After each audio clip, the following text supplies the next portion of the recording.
ચાલો વિદ્યાર્થી મિત્રો, ધોરણ 12 લક્ષનો દાખલો છે. આવું કંઈક છે. લિમિટ x વર્ગમૂળમાં x પ્લસ 3 માઇનસ વર્ગમૂળમાં 3 છેદમાં x. અચ્છા, આ દાખલો ગણવા માટે સૌ પ્રથમ આપણે અહીંયા માઇનસની નિશાની છે એટલા માટે આપણા મનમાં સૌથી પહેલો વિચાર તફાવતના અવયવનો આવવો જોઈએ.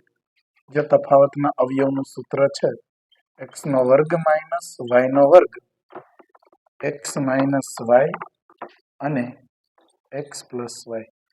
ફરી એકવાર જોજો, આપણી પાસે આ પદ ઓલરેડી અંશમાં છે.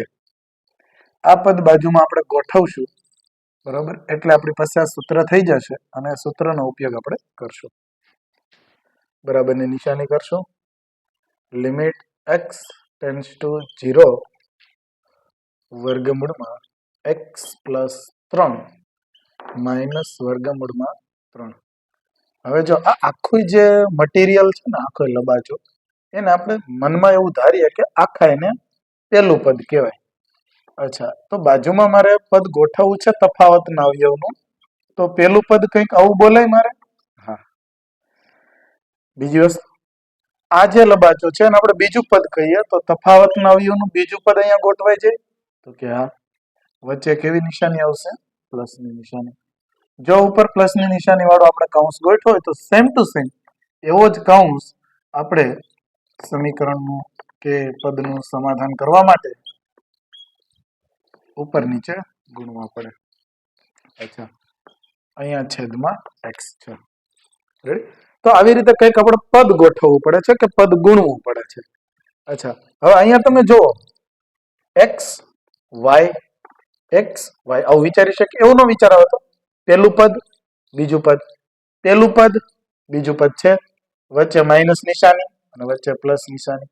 અચ્છા, બાજુમાં આપણી પાસે સૂત્ર છે, જો યાદ કરો જી. સૂત્ર કંઈક આવું છે, x y મીન્સ કે પેલું પદ બીજું પદ, પેલું પદ બીજું પદ, એકવાર માઇનસ એકવાર પ્લસ. અચ્છા, આવા સૂત્ર ગોઠવાઈ ગયું. ઓકે, આ સૂત્ર ગોઠવાઈ ગયા પછી હવે આપણે એવું કહી શકીએ, બરોબર, કે ભાઈ આ જે ગોઠવણી થઈ એના આધારે મારે આ સ્ટેપ મૂકવું છે તો હું મૂકી શકું. તો બરાબરની નીચે એક્ઝેક્ટ બરાબર કરીને લિમિટ x ટેન્ડ્સ ટુ 0, બરોબર, શું છે તો કે આવા તફાવતના બે કૌંસ ગોઠવાણા હોય, બરોબર, તો પેલા પદનો વર્ગ માઇનસ બીજા પદનો વર્ગ, આવી ગોઠવણી થાય. તો આપણી પાસે પેલું પદ આ છે, હું એનો વર્ગ કરું તો મારી પાસે વર્ગમૂળ ઉડી જાય. તો કે હા. માઇનસની નિશાની છે તો માઇનસની નિશાની મૂકું સૂત્ર પ્રમાણે. ઓકે, બીજા પદનો વર્ગ તો બીજું પદ એમને મેળ દઉં. ઓકે, તો આવી રીતે કરી શકાય. યસ, છેદમાં x. આ બે કૌંસનો આન્સર કંઈક આવો આવ્યો. તો આનો ઉપયોગ તો આની સાથે થઈ ગયો, પણ આનો ઉપયોગ કઈ થયો નથી. તો એનો મતલબ એવો કે એ વસ્તુ મારે અહીંયા લખવી પડશે. ઓકે, એ વસ્તુ મારે અહીંયા મૂકવી પડશે. રેડી? તો હવે -3 + 3 બે જશે, 3 માંથી 3 જાય તો 0 થઈ જાય. ઓકે, વધે શું? ખાલી x. તો x અને x ઉપર નીચે ભાગાકાર ગુણાકારમાં ઉડશે. તો વધ્યું શું? પદ. તો જે પદ વધ્યું એ આપણે એકવાર લખી નાખશું. એક સ્ટેપ કાપીને લખો તો ચાલે, પણ આપણે એટલું નથી કરવું. x + 3 અને વત્તા વર્ગમૂળમાં 3. હવે જો લક્ષણક કાર્ય નિયમ છે કે જે છેદમાં 0 હતો, સોરી x હતો, જો તમે x ની કિંમત મૂકો તો છેદ 0 થઈ જતો હતો. અને લક્ષણક કાર્ય નિયમ એવો છે છેદ 0 ન થાય ત્યાં સુધી સાદુરૂપ આપવું. અચ્છા, આપણો છેદ જે હતો એ ઉડી ગયો x.